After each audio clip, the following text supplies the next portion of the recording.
Have you ever felt that sudden pang of disappointment when a piece of crunchy toast or a handful of almonds seems more like a chore than a treat? Maybe you've noticed you're shying away from foods you once loved, apples, carrots, or that perfectly crisp piece of chicken skin, because they're harder to chew these days. For many of us in our 60s, 70s, and beyond, this change in chewing ability can feel like a minor inconvenience at first. But as time goes on, it can start chipping away at our sense of independence and the enjoyment we get from sharing meals with loved ones. It might also raise a bigger question. Is there something else going on inside our bodies, especially in our gut, that's connected to how well we can bite and chew?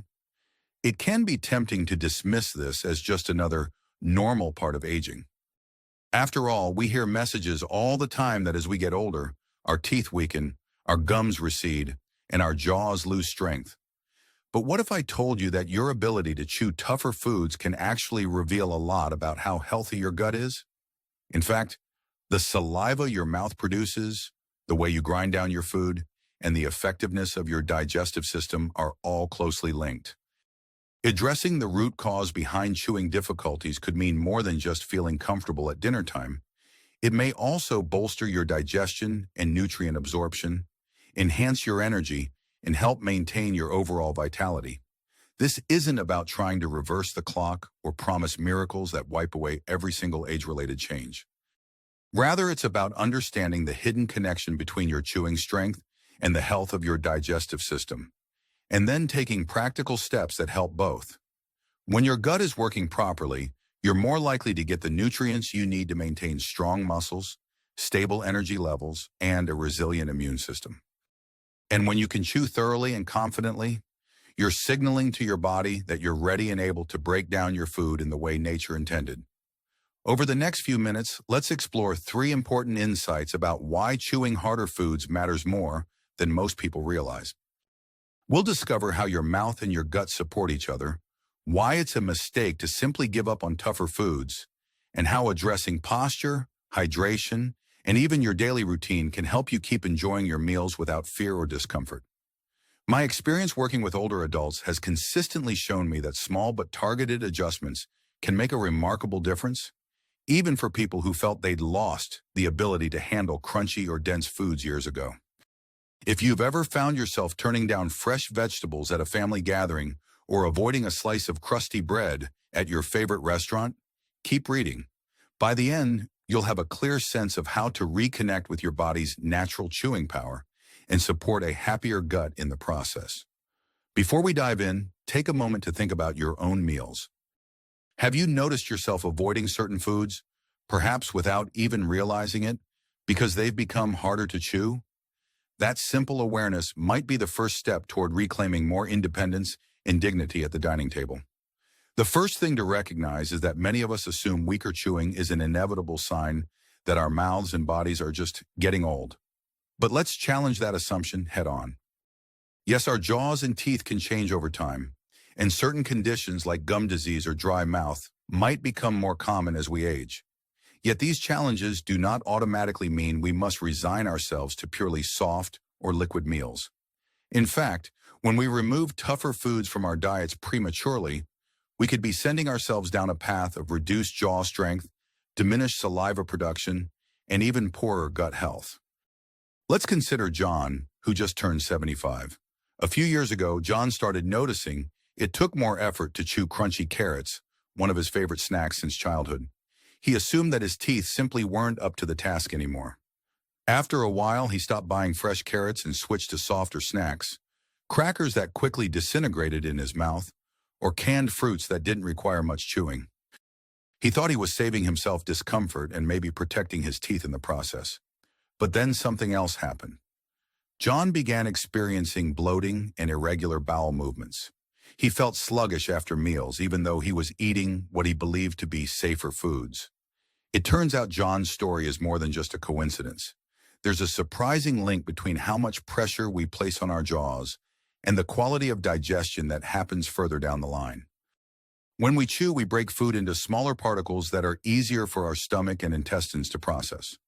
Our saliva contains enzymes that begin digestion right in the mouth, helping to form a bolus that slides more comfortably through the esophagus and into the stomach. If that process is cut short, or if we simply don't challenge our jaws enough, the signals that tell our digestive system to get ready for incoming nutrients can be weaker. We can end up swallowing larger chunks of food, or we may produce less saliva overall. Either way, our gut has to work harder, which can lead to bloating, indigestion, or nutrient malabsorption over time. This connection might sound complex, but there are simple, actionable steps you can take right away. The first is to add a little more chewing challenge back into your life. That doesn't mean you jump straight into chomping on raw carrots if your teeth feel sensitive. You could start with lightly steamed vegetables that retain some crispness or small pieces of thinly sliced apple. Another option is to pick softer nuts, like walnuts, which break more easily than almonds, and chop them into smaller bits before chewing thoroughly.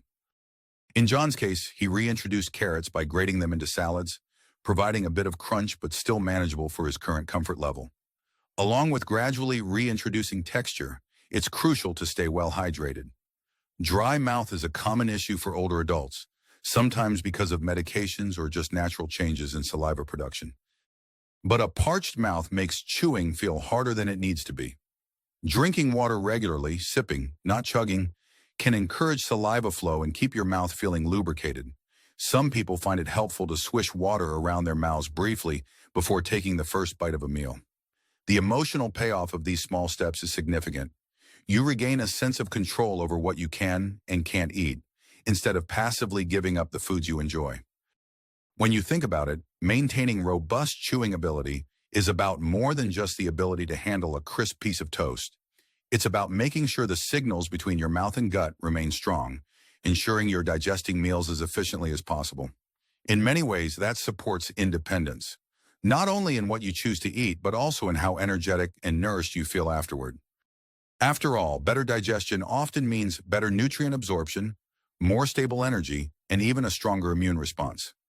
Now that we've peeled back the curtain on the surprising link between chewing and gut function, let's move to the next big misconception many of us hold, that we should simply replace harder foods with the easiest options. Sometimes that well-intentioned strategy can backfire. It might seem logical to say, if chewing is tough, just stick with softer foods. After all, many caregivers, healthcare professionals, and even friends or family may suggest a diet of softer textures to prevent discomfort or reduce any choking risk. But when we focus solely on avoiding tough foods, we often miss a crucial piece of the puzzle. Chewing is like exercise for your jaw and face muscles. Going too soft for too long can cause us to lose strength we might otherwise have preserved or even gained. Think of it as the difference between never using the stairs, because they are challenging, and gradually acclimating yourself so you don't lose the ability to climb them entirely. Linda, who's 68, learned this lesson the hard way. She'd had minor gum sensitivities for years, but recently found that chewing certain foods felt uncomfortable. Wishing to avoid further irritation, Linda pureed almost everything. Smooth soups replaced her usual salads, mashed potatoes stood in for roasted root vegetables, and her go-to snacks became yogurt or pudding. Linda expected her digestion to improve, but something strange happened instead. Her bowel movements became unpredictable, and she started feeling a nagging discomfort in her abdomen after many meals. She was still taking in calories, but she lacked the fiber and nutrients that come from the variety of textures found in whole foods, like the crunchy vegetables she had always enjoyed. In fact, some of the more fibrous foods we chew thoroughly also help feed the beneficial bacteria in our gut. By eliminating them, Linda had unknowingly tilted her digestive system off balance. What's more, her jaw muscles and gums weren't getting the moderate workout they needed to stay healthy, which made chewing even more of a challenge over time. When Linda finally consulted a dietitian who specialized in senior nutrition, she was surprised to learn that gradually introducing more texture back into her meals could be the key to improving both her oral comfort and her gut health. If you too have fallen into a pattern of relying on softer foods to make mealtime less stressful, consider a controlled approach to reintroducing firmer textures. Start by mixing pureed or soft foods with small pieces of well-cooked vegetables. For example, if you've been eating creamed spinach, try blending half of it, but stir in some finely chopped or lightly sautéed spinach leaves that still have a bit of chew. If you prefer oatmeal in the morning, add a tablespoon of ground flax seeds or chia seeds to give it slight texture and an omega-3 boost. As your comfort grows, you can progress to foods that require more teeth and jaw engagement. The emotional benefits of this approach can be profound. There's a sense of triumph in returning to foods that were once off limits, as well as a renewed feeling of normalcy when sharing meals with family and friends. It's no small thing to sit at the table and confidently handle a small salad, rather than worry someone might notice your discomfort or wonder why you're only sipping soup. If you're worried about pushing yourself too far, too fast, consider working with your dentist to ensure your teeth, gums, or dentures are ready for increased chewing demands. Sometimes adjustments to denture fit or treatment for gum inflammation can make all the difference. When was the last time you enjoyed a hearty vegetable stew or sliced an apple into wedges to savor? Think about one crunchy or dense food that you've been missing. Could you take a small step toward welcoming it back into your diet? The key is to do this gradually and safely, with the understanding that your digestive system will thank you for the extra variety and the muscle movement that properly chewed foods require. In doing so, you're not just making a dietary change. You're investing in your long-term autonomy at mealtimes. Many of us assume that if chewing is hard, the culprit must be our teeth. Perhaps we blame the occasional cavity, receding gums, or poorly fitting dentures. While dental health absolutely plays a major role in our ability to chew, it's rarely the entire story. In fact, issues like acid reflux, posture, or even certain medications can contribute to chewing and swallowing difficulties, leading to a vicious cycle of digestive problems. Often, we zero in on the mouth alone and overlook the broader picture of how our bodies align and function when we eat. Gary, at 71, is a prime example. He'd taken excellent care of his teeth and visited the dentist regularly. Despite having dentures, everything seemed to fit well, and he rarely dealt with gum soreness. Yet he found himself choking or coughing sometimes when trying to eat meat or raw vegetables. Gary initially worried something was structurally wrong with his dentures, but his dental checkups turned up no problems. A conversation with his doctor revealed that Gary was dealing with mild acid reflux, which was irritating his throat. Combined with a habit of slouching in his chair when eating, especially during casual meals or while watching TV, his reflux and posture were setting him up for difficulty chewing and swallowing. Once Gary understood the interplay between posture, reflux, and chewing, he began a new routine. He arranged meal times away from the TV and made sure to sit upright at a table, supporting his lower back with a cushion. He slowed down his eating pace, taking smaller bites and being mindful to chew thoroughly. He also collaborated with his doctor to manage his reflux symptoms, which reduced throat irritation. Over time, Gary noticed that not only did he have fewer coughing spells and less choking, but he also felt more energized after meals. He was better digesting the foods he previously found troublesome. This story highlights the importance of looking beyond teeth alone. If you're dealing with chewing or swallowing issues, consider your overall posture and mealtime environment. Are you upright or slumped over? Do you eat quickly, maybe taking large bites that don't get fully chewed before swallowing? Also, think about how you feel after meals. Do you experience heartburn, bloating, or discomfort that might suggest an underlying digestive issue? Addressing those can make a substantial difference in your chewing confidence and overall gut health. If posture is a concern, try placing a rolled-up towel or small cushion in the small of your back to encourage an upright position. Focus on putting your plate at a comfortable height so you're not bending forward excessively. If you notice reflux or heartburn, mention it to your healthcare provider. Sometimes adjusting meal timing or focusing on more frequent, smaller meals rather than big, heavy ones can reduce reflux symptoms. You might also experiment with mild core strengthening exercises, done in a way that's safe for your fitness level, to help you maintain better posture. Never underestimate the effect of strong abdominal and back muscles on your ability to sit comfortably and chew effectively. This kind of holistic view can be empowering. Instead of feeling stuck or helpless, you gain multiple avenues to improve your situation. You start to see how the mouth, the gut, and even your posture all communicate with each other. And in making these changes, you reinforce a sense of independence that reminds you aging doesn't have to mean giving up on the foods you love or the life you enjoy. Let's take a moment to reflect on what we've covered so far. We've looked at the surprising link between chewing and gut function, explored why opting exclusively for softer foods might backfire, and learned how addressing factors like posture, acid reflux, or even everyday habits can have a major impact on your chewing comfort. Has any of this sparked an idea for a small change you could try in the next day or two?